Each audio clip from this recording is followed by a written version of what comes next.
tiga komponen, yaitu loving others, helping them during their time of need, dan yang ketiga making sure that they are appreciated.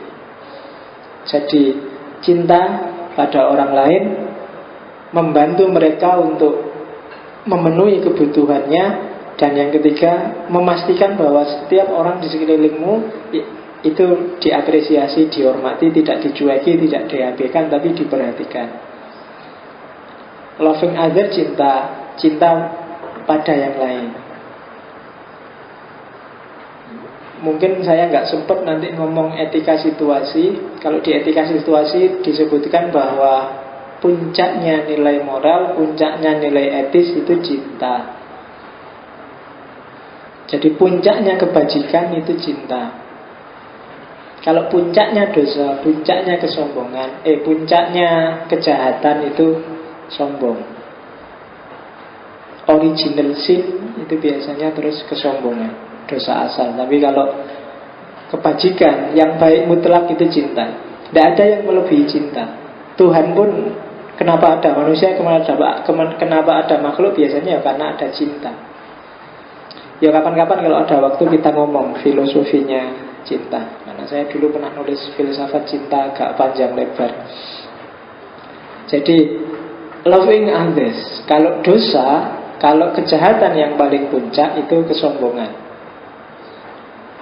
Ya sombong itu kan nggak ada konteksnya. Dalam konteks apapun sombong itu jelek. Kalau perilaku buruk lain-lain kadang-kadang kontekstual. Bohong itu kadang-kadang dalam hal tertentu, konteks tertentu bisa bagus. Kalau curang kadang-kadang dalam konteks tertentu bisa ada bagusnya. Koruptor sangat jahat sekali, tapi dari perspektif tertentu, misalnya perspektif semangatnya untuk memenuhi kebutuhan keluarganya, mungkin ada bagusnya. Kan itu semangat, ada pahalanya, perhatian biar keluarganya terjamin sampai 7 turunan. Dari sisi itu iyalah bagus. Tapi kalau sombong tidak ada. Sombong dalam hal, kamu kan sering ada yang bilang enggak pak, tapi sombong pada orang sombong pak. Enggak. Kesombongan akan merusak. Iblis itu diusir dari surga kan karena dia merasa lebih tinggi daripada Adam. Makanya disebut original sin. Maka hati-hati dengan hati yang arogan, hati yang tinggi, yang merasa sombong.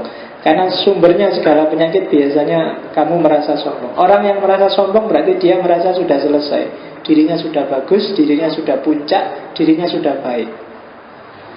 Dan secara apapun dia pasti tidak akan berkembang lagi, wong sudah puncak. Sehingga dia merasa sombong, merasa besar diri, merasa dirinya sudah besar. Maka hati-hati. Kalau di altruisme jangan gitulah. Sombong itu kan berarti mikir dirinya sendiri. Enggak, kamu harus mikir yang lain. Loving others, bantulah orang lain untuk memenuhi kebutuhannya. Cintailah orang lain, cintailah produk-produk. Oke. Jadi cinta itu, saya tidak tahu, di kelas saya sering ceramah tentang cinta karena untuk mata kuliah tertentu. Kapan-kapan tak kasih sesi apa 2 sesi tentang cinta. Besok. Yo kamu cari pacar dulu baru tak kasih. Belum punya pacar minta ceramah cinta. Oke. Dan yang terakhir, making sure, hargai orang lain. Itu sebenarnya salah satu cirinya cinta. Ada perilaku-perilaku cinta. Altruisme itu, kalau cintanya altruisme itu, kalau pakai bahasa Yunani, cinta itu kan ada 3. Ada eros, ada philia, philos, yang jadi filosofia itu ada agape. Kalau eros, kalau bahasa Latinnya eros itu amor, itu cowok suka sama cewek. Kamu suka yang sifatnya hasrat, nafsu, itu biasanya namanya eros. Suka cewek cakep, suka cewek kulitnya putih, suka cewek rambutnya panjang, suka cewek yang kulitnya hitam, suka cewek yang rambutnya keriting, suka. Itu eros namanya. Di atasnya eros ada philia, philos. Makanya filsafat itu kan filosofia. Ini levelnya lebih tinggi, yaitu cinta pada sesama manusia, cinta pada lingkungan. Kalau kamu cinta pada orang tua, cinta, ini namanya philos. Di atas itu ada cinta ketuhanan. Cinta ketuhanan itu bukan berarti cinta Tuhan loh ya, tapi cinta yang coraknya kayak ketuhanan, kayak cintanya Tuhan pada alam semesta, kayak cintanya Tuhan pada makhluknya, namanya cinta ketuhanan. Kalau di Yunani disebut agape. Dan altruisme itu jenis yang ketiga ini, cinta yang jenis agape, kayak cintanya Tuhan pada alam semesta yang tanpa syarat. Jadi nggak pakai syarat apa-apa, kamu mau ngapain aja, Allah itu tetap sayang dan tetap cinta sama kamu. Manifestasi dari sifatnya yang Rahman dan Rahim. Kalau Allah nggak punya Rahman dan Rahim, mungkin kita sudah habis sejak lama. Dengan mempertimbangkan kelakuan kita, gaya kita sehari-hari, ya kan? Nggak yang pemerintah, nggak yang rakyat. Terus bodoh, seandainya Tuhannya kayak saya atau kayak kamu, mungkin sudah ganti-ganti, sudah dihabisin aja generasi bumi hari ini, diganti yang baru, yang bagus-bagus. Sudah menyebalkan semua, nggak ada yang. Nah itu bisa kayak gitu. Tapi kan enggak. Itu yang disebut agape. Kenapa? Karena sayangnya Tuhan pada kita itu tanpa syarat. Maka dalam altruisme, loving others-nya itu loving others yang nggak pakai perhitungan. Bahkan kamu berkorban juga nggak apa-apa. Ya yang punya pacar kan pasti ngerti itu. Gimana rasanya cinta pada sesuatu, cinta pada seseorang yang tanpa perhitungan, wis pokoknya. Meskipun kamu biasanya sholat subuhnya jam 7, disuruh jemput setengah 6 pun kamu paksa-paksain bangun. Kalau dia yang nyuruh jemput, kamu berkorban matematiknya. Diajak sarapan, biasanya kamu minta ditraktir. Kalau sama temenmu, begitu dia yang ngajak, tenang aja, tak traktir. Kamu nggak eman berkorban, nggak eman. Nah, itu namanya agape. Tapi kalau ada motif nafsu di balik itu namanya eros, masih belum agape. Kalau masih ada motif-motif, itu biar dia tergantung padaku, biar dia suka padaku, so pengerti nanti mau tak gandeng tangannya, mau tak ajak, itu berarti masih eros. Masih ada pamrihnya, pamrih hasad dunianya. Nah itu eros. Tapi ada juga yang level filia. Kalau filia itu ada motifnya, tapi motifnya sudah tidak melulu dunia lagi. Misalnya kayak deontologisnya Kant itu jenisnya philia, jenisnya philios. Jadi cinta yang ya karena aku wajib gitu, kalau aku kayak gitu nanti bagus. Kenapa kamu nggak maling? Karena dengan aku nggak maling dunia jadi tertib, aku juga aman tentram, aku akan. Jadi ada motifnya, meskipun motifnya halus. Tapi begitu masuk agape, kenapa kamu nggak maling? Ya memang nggak maling aja. Nggak maling itu lebih bagus daripada maling. Nggak ada motif apa-apa. Nah itu agape namanya. Dan untuk altruisme ada 3 faktor yang mempengaruhi. Yang pertama adalah faktor situasi. Situasi itu penting. Jadi altruis atau tidak biasanya didukung oleh situasi, kondisi. Yang kedua faktor interpersonal. Yang ketiga faktor personal. Situasi itu misalnya pagi-pagi kamu mau jalan ke kampus, tiba-tiba di sebelahmu ada orang naik sepeda tabrakan. Itu kan situasi. Kamu dipaksa untuk nolong dia karena yang lain nggak dulu. Ini kok orang kok jalan semua, ada orang jatuh nggak ada yang nolong. Sebenarnya kamu mau cepat-cepat masuk kuliah, tapi dipaksa harus nolong dia, wong yang lain jalan semua. Itu kan situasi. Mau donor darah, karena ada donor darah yang tidak situasi, ya donor aja karena tuntutan organisasi bikin acara donor darah. Tapi kadang-kadang juga ada tuntutan situasi. Misalnya ada temenmu butuh darah, situasi menentukan perilaku altruis. Interpersonal juga kadang menentukan. Nggak enak temen sekelas, nggak enak temenku ngaji kemarin jejer duduk sebelahku, kok pagi-pagi SMS butuh uang, tak pinjemin, nggak enak aku. Itu interpersonal mempengaruhi. Kadang ada juga faktor personal, psikologinya orang. Ada orang yang tegaan, ada orang yang tidak tegaan. Ada orang yang mut-mutan, ada orang yang tidak pakai mut-mutan. mut-mutan. Mut-mutan itu kalau hatinya enak. Kalau hatinya enak, baiknya luar biasa. Tapi kalau pas moodnya hilang, ya cueknya luar biasa. Itu person. 3 ini mempengaruhi. Kadang moodnya bagus, tapi situasi nggak memungkinkan.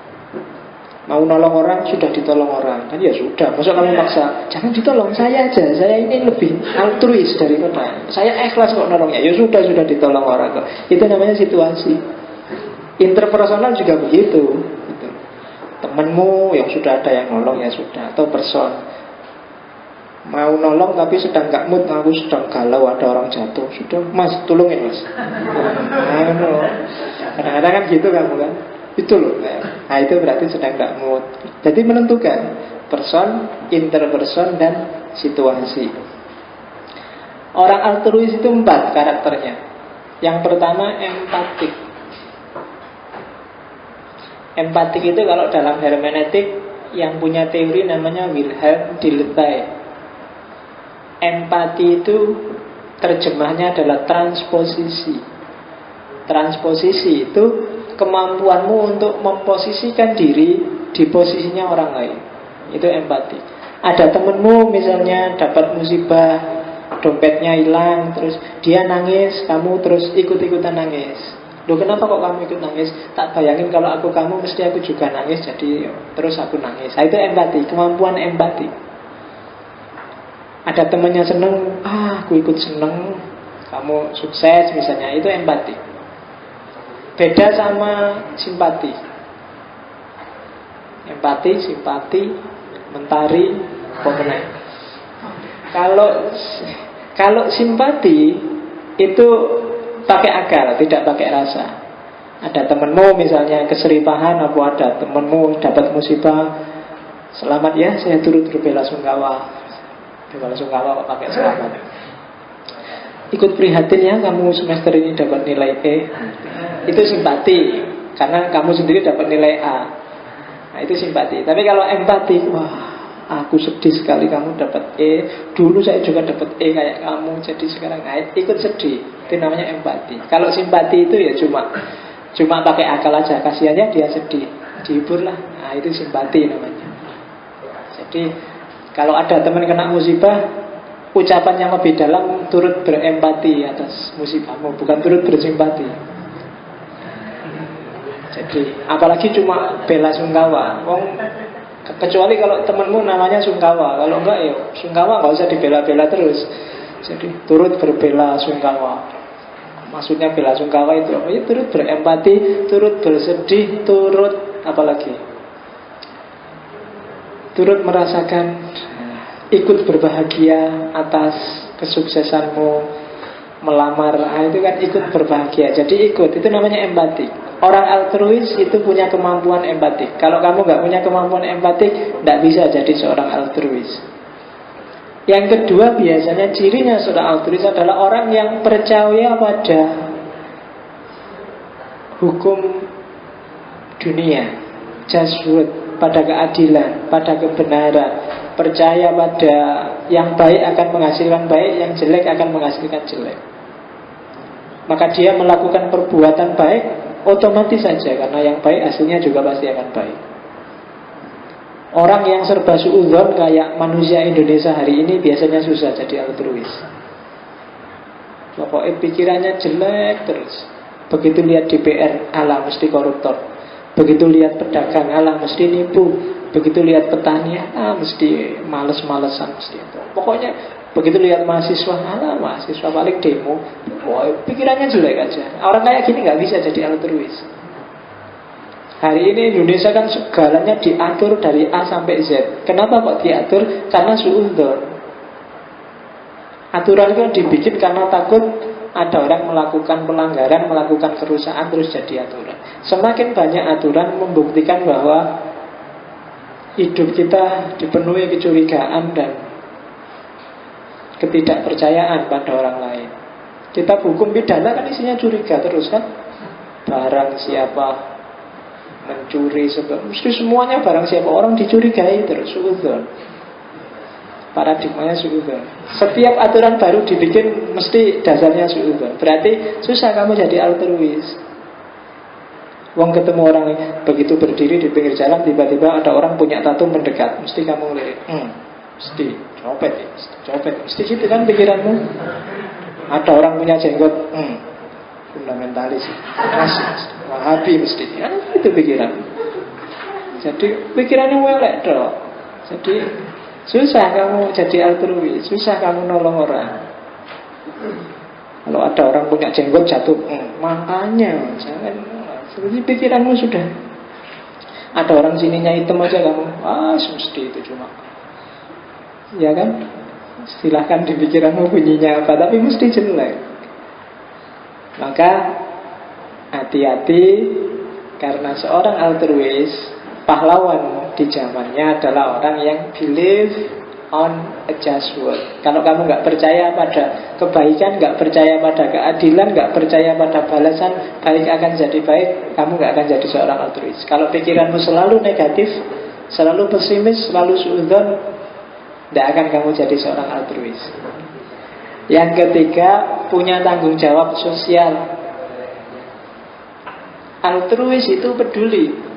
Itu loh, ada anak SMA masuk warnet, cowok sama cewek, ditutup lagi ruangannya. Biar aja urus-urusannya dewe, ben meteng. Nah itu, kan gitu kamu biasanya. Itu namanya nggak punya social responsibility. Suka-suka, biar aja, nanti dia rusak-rusak sendiri, biar aja. Itu namanya nggak punya social responsibility. Seorang altruis itu peduli. Kalau ada yang nggak beres, nggak pas secara sosial, ya dia turun tangan sesuai kapasitasnya. Makanya kan dalam Islam itu, man ra'a minkum munkaran falyughayyirhu. Kalau kamu punya daya, punya kuasa, punya kekuatan, ya biyadihi. Kalau biadi masih nggak bisa, ya dinasihati yang baik, bilisanihi. Kalau masih nggak bisa, ya hatinya yang ingkar. Udahlah, mau tak ingetin, tapi nggak, kalau tak ingetin aku yang dipukuli orang banyak, sudahlah, nggak kuasa berarti aku. Itu. Tapi tetap kamu punya social responsibility. Itu cirinya seorang altruis. Dan yang ketiga, punya kontrol diri. Kamu tidak akan bisa mengabdi pada kepentingan orang lain kalau kamu sendiri nggak bisa menguasai dirimu sendiri, nggak bisa memanage jiwamu, nggak bisa memanage batin. Kalau kamu masih mudah tergoda, mudah terpengaruh, nggak bisa. Kamu harus punya kontrol diri luar biasa. Dan yang ketiga, low egosentrisme. Egonya rendah, nggak narsis, nggak pencitraan. Jadi tidak sombong, tidak menonjol-nonjolkan diri. Itu low egosentrisme. Tidak kepentingannya sendiri yang diunggul-unggulkan. Tidak, aku altruis loh, aku habis nolong, sini sama korban sama tak tolong, ayo foto cerep di upload Facebook. Tadi pagi habis nolong kecelakaan, ini loh orangnya. Itu namanya masih punya egosentrisme. Jadi bukan kayak gitu. Itu namanya belum altruis. Kamu masih ada pamrih, masih ingin membangun citra. Tidak bisa, belum altruis. Maka indikator perilaku altruistik itu ada empatik, interpretatif, social responsibility, inisiatif, dan yang terakhir rela berkorban. Empatik berarti kamu siap untuk merasakan penderitaan atau kesenangannya orang lain. Interpretasi berarti kamu mampu untuk menafsirkan kapan kamu harus turun tangan, kapan kamu jangan ikut campur. Yang ketiga, social responsibility berarti kamu punya tanggung jawab sosial. Yang keempat, inisiatif, jangan diem aja, punya tanggung jawab, yo diterjemahkan secara nyata dalam bentuk inisiatif. Dan yang terakhir, rela berkorban. Kalau sudah punya 5 ini, kamu boleh ngaku sebagai seorang altruis, seorang pejuang kemanusiaan. Kalau enggak, ya belajar dulu gimana caranya jadi orang baik. Meskipun nanti aliran terakhir malam ini egoisme. Katanya orang egoisme, nggak mungkin ada orang altruis. Kalau dia bilang bahwa niatnya murni saat membela kepentingan orang lain, katanya egoisme, nggak mungkin. Nggak ada orang kayak gitu. Katanya egoisme, seandainya ada orang kayak gitu, tetap itu dia punya pamrih, kepentingan. Paling tidak dia punya 3 pamrih. Misalnya meminimalkan rasa tidak enak. Kayak tadi ada orang jatuh, duis jatuh, kan kamu nolong. Itu sebenarnya kenapa kok kamu tolong? Karena kalau kamu diem aja nggak nolong, kan rasanya nggak enak. Masa ada orang jatuh kok diem aja, kok nggak enak ya? Itu kan berarti sebenarnya untuk kepentinganmu sendiri, biar nggak enaknya hilang. Jadi bukan demi orang. Alah, katanya egoisme, apa? Nggak ada yang kayak gitu. Prank itu apa? Menolong orang lain, bohong. Itu untuk kepentingannya sendiri. Atau menghindari hukuman, baik hukum negara, hukum sosial, hukum diri sendiri. Kalau orang jatuh kamu nggak nolong, nanti kan bisa hukuman sosial. Biasanya ada orang lihat dulu, sampean gimana sih ada orang jatuh kok diem aja. Nanti ada orang aku dimarahin gimana kalau ada. Itu jadi takut hukum sosial, takut hukum kemanusiaan, bahkan takut hukuman dari sendiri. Nanti kamu merasa bersalah terus. Itu kan hukuman dari dirinya sendiri. Maka kamu tolong orang itu sebenarnya dalam konteks kepentinganmu. Atau mungkin juga kadang-kadang motifnya untuk cari balasan, baik material atau sekedar ucapan terima kasih atau dipuji. Wah hebat sampean, kalau nggak ada sampean kasihan orang itu tadi. Kadang-kadang begitu. Jadi yang disebut murni itu nggak ada katanya orang egoisme. Itu pasti setiap orang juga untuk kepentingannya sendiri-sendiri. Nah itu aliran egoisme. Kita masuk dikit lagi. Apa sih egoisme itu? Egoisme ada 2, ada egoisme psikologis, ada egoisme etis. Sebenarnya isinya yang mirip aja. Katanya egoisme etis, perilaku yang paling bermoral adalah perilaku yang akhirnya menguntungkan dirinya sendiri. Jadi kamu tidak perlu bingung-bingung apa sih moral dan tidak. Kalau kamu melakukan sesuatu dan kepentinganmu terjaga, kamu dapat keuntungan dari perilakumu itu, berarti itu etis. Katanya kelompok egoisme.